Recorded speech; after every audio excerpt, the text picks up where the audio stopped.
Lakers Report by Chat Sports, all things Lakers. I'm your host, Hannah Kulik, aka Laker Han. We've got an awesome show for you guys today. We're going to be answering all of your Laker questions, and I know you guys have a ton because we've got a lot to talk about. Obviously, the Lakers are coming off an extremely impressive weekend where we got back-to-back victories against the Milwaukee Bucks and the Los Angeles Clippers. We've got some new players, some new faces, so I know you guys have a lot to say, so I want to get right into these questions. But before we do, I want to make sure that you guys hit that subscribe button down below. Come and join this Lakers Report family. We are so close to 13K subscribers, and I would love for you to be able to be a part of this awesome Lakers Report family. We've got some awesome Lakers coverage for you guys coming pretty much every single day, so please, if you have not yet done so, please make sure to hit that subscribe button and come and join in on all of the fun. And before we get into your questions, I also want to ask you guys to make sure that you are following me on my Instagram and my Twitter, because we do these Q&A shows every single week, and I always ask you guys to send me in questions via my Instagram and my Twitter. So make sure you're giving me a follow so that you can participate in the next one. But without further ado, let's just get into some of these questions and see what you guys have to ask about our purple and gold. So the first question here today we have is from 2K.Richard. He asked, how does it feel that we beat the Clippers and the Bucks during the weekend? It feels pretty darn good, as I'm sure we can all agree. These were two games that I was really nervous about because obviously the Milwaukee Bucks right now have the best record in the league, and they are kind of the team to beat, the team that is most likely obviously going to be in the finals in the Eastern Conference, but is probably the most likely a finals matchup for our Lakers if we do make it to the finals. So far the Bucks had already beaten the Lakers in the game that we had played them before, and it was kind of embarrassing. So I really wanted the Lakers to be able to come back and prove that we can compete with them, and not only did we do so, but we did so with authority. We won that game. It was awesome. And then of course the Clippers game was another game that I absolutely needed us to win, because the Clippers had of course won the last two games that they played against the Lakers, and just with this little rivalry in LA, I needed the Lakers to come out and really set the tone and really say, no, we are still the team to beat, and we are definitely LA's team. And the Clippers, Kawhi, Paul George, who is that? We're LeBron James and Anthony Davis, and we can take on anyone. So definitely those two wins were very necessary. It didn't necessarily know if they were going to be able to happen because, like I said, those are two of the top teams. But for us to be able to do it, man, just honestly, nothing can get me down right now. I am feeling on top of the world. Next question from @RyanMSpencer1. He wants to know, what were your impressions of LeBron and the rest of the team in this Lakers victory? So my impressions for these last two games, the wins against the Bucks and the Clippers, just go to prove that the Lakers really are the team to beat. Obviously, the Bucks, the Clippers, those are kind of the two biggest competitors for the Lakers, and the two teams that a lot of analysts and journalists felt the Lakers just couldn't really match up against. And to be able to beat them back-to-back in the same weekend just proves that the Lakers really do have what it takes to win the finals. There is no stopping LeBron James, Anthony Davis, and this team really is the team to beat. So definitely super excited, and definitely was something that was necessary in my opinion for sure. James T. Yoder wants to know, what does LeBron have to do to win NBA MVP, and can you predict the top 5 in voting? So in my opinion, all LeBron really has to do in order to be the MVP this season is to continue to play at the level he's playing. He's playing out of his mind, especially for being 35 years old. So of course he has to stay healthy. And then I think that if he really wants to kind of just top Giannis for 100% being the MVP this season, then he needs to help the Lakers end up kind of beating the Bucks and having the #1 record in the NBA, which we're really close, you guys. We're only one game in the loss column behind the Bucks. So that's definitely something that is possible. But purely for me, I just think that LeBron deserves to be MVP just because he's having such an unbelievable season. He's really kind of adapted to this new role as really being this playmaker point guard for us. He's been the leader of this team. He's led the Lakers to the #1 Western Conference record, which is obviously not easy to do, and very shortly he's going to be leading us Lakers to not only just the #1 record in the entire NBA, but also the championship. So I definitely think LeBron just deserves it in general. Now in terms of top 5 players who I think are in the candidates for being MVP, I think it really just comes down to Giannis and LeBron. I think those are the two that are kind of head and head. We could also see, Kawhi Leonard being thrown in there, James Harden, maybe even Luka Doncic. But really for me, I just think it's really between Giannis and LeBron. And I think at the end of the day, it's going to end up going to LeBron. But I'm curious, do you guys think that LeBron James deserves to be the NBA's MVP this season. Do you agree with me? If you do, type Y down below. If not, type N down below.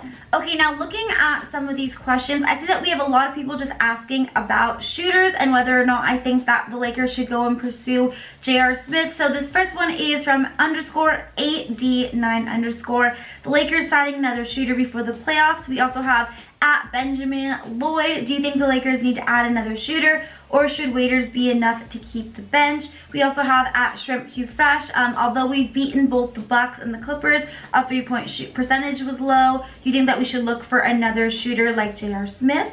And in terms of this, I don't really think the Lakers are going to be adding another piece. You know, we already added, you know, Markieff Morris, and now we have Dion Waiters, and those are two players that we're going to have to integrate into the system. Obviously, with Markieff, it's been, you know, totally easy. He's really fit in very well, but we still have to kind of integrate Dion Waiters, so I don't think the Lakers are going to add a third player.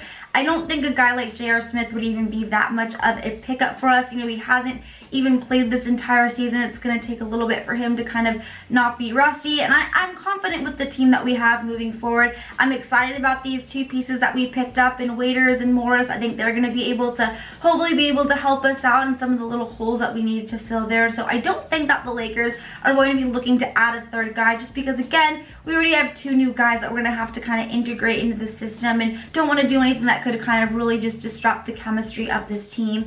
And then we have a couple other questions that we're also kind of asking about shooters, but also wanted to know in terms of players that I would consider waiving or cutting if we did add another shooter. So we have this question from at Brunel JLs. Is there a possibility that we could also sign J.R. Smith and waive someone like Dudley to replace him? And then Stealth Bandage, I'm sorry if I didn't pronounce that right, wants to know if the Lakers were to make another addition to this team while subtracting one, who would it be, Dudley or Cook? Who would be a good fit for the team in terms of free agents? So like I said, I don't think the Lakers are going to be adding another player. I don't think we're going to be looking to add J.R. Smith. And in terms of, you know, waiving or cutting Dudley and Cook, I don't want to do that. I don't really want to waive or cut anyone. But, you know, especially those two guys, they maybe don't play too many minutes, but they are really kind of crucial for the chemistry of this team. And if we need them, they are definitely able to come and really step up and help us contribute and win. So I don't think that we're going to be, A, adding anyone else like I've been saying, and B, I don't think that we're going to, nor do I want to waive Dudley or Cook, just because, again, they really do help with the chemistry of this team, and if we need them, they really can help us and can help score and help us win the game. So don't really think we're going to do that, and don't think we're going to be cutting anyone in the near future. I think this is our team, you guys, that we are going to be riding all the way to the NBA Finals and hopefully the NBA Championship with. Alright, next question we have is from Brazil Joker. Would you rather push to lock up the #1 seed or load manage? So right now, actually, we are 7 games ahead of the Clippers in the loss column at that #1 spot, and the Clippers are #2. But I think that if we play our cards right, we keep kind of pushing through these next, you know, handful of games the next month or so, then we're going to be able to kind of do both. We're going to be able to clinch that #1 spot and be able to hopefully be able to kind of rest AD, LeBron with the last, you know, week or so left of the season. So obviously, though, if it did come down to picking either load managing or having that #1 spot, I would go with having that #1 spot, just because when you're looking at the Western Conference, it really is so steep, and there's a big drop off between having, you know, the #1 spot and the #2, because right now having that #1 spot means we would play a team like the Memphis Grizzlies if we were to go in the playoffs tomorrow. But if you are the 2nd seed, then right now we're playing the Dallas Mavericks, and obviously it's going to be a much easier matchup for our Lakers if we are going against, you know, the Memphis Grizzlies versus the Dallas Mavericks. But personally for me, I don't think we're going to even have to do that, because I think we're going to be able to luckily do both. But I want to get your guys' opinion. If you had to pick between load managing or if you had to pick between clinching that #1 spot, what would you guys pick? Would you rather be the #1 seed, or would you rather be able to load manage LeBron James and Anthony Davis? Let me know down in the comments below. And before we get into some more of your questions, I want to let you guys in on an awesome promotion that we are running with one of our sponsors here today, BetDSI, because if you would want to win money on every single time the Lakers win a game, and obviously, as we all know, it's quite a few games, so you definitely have a chance to win a lot of money. Then all you have to do is go to chatsports.com/bet and enter the promo code Lakers120, and you will get 120% off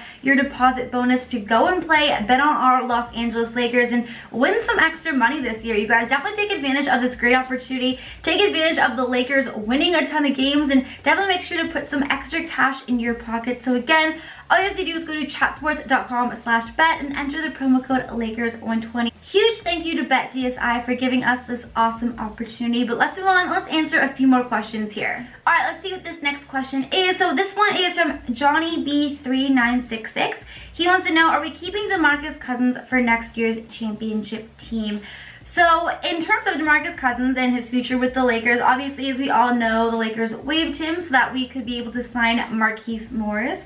And the plan is that we're going to kind of continue to rehab him. He's still working out with the Lakers facility. Then if he looks good, he looks healthy, he's mentally ready, then the Lakers are probably going to be giving him another chance this summer and signing him during free agency, because I know a lot of people were really excited to see Boogie play, and obviously that injury was just really unfortunate for him. So I think it's definitely a possibility, but you just never know. It's just going to kind of wait and see what happens in terms of his health and what this team kind of looks like, whether we win the championship or not, and what other opportunities are out there. But it's definitely a possibility, and it's looking for, if I had to make a guess, I would kind of be leaning towards, yes, they most likely are going to sign DeMarcus this summer during free agency and give him another shot with the purple and gold this next season. Next question we have is from @BigBabyJonathan. How is the rotation going to look like with waiters? I just wanted to say, keep up the great work. Love the content. Well, thank you so much. I really appreciate your support, and I'm really happy that you like the videos and that you're a subscriber here.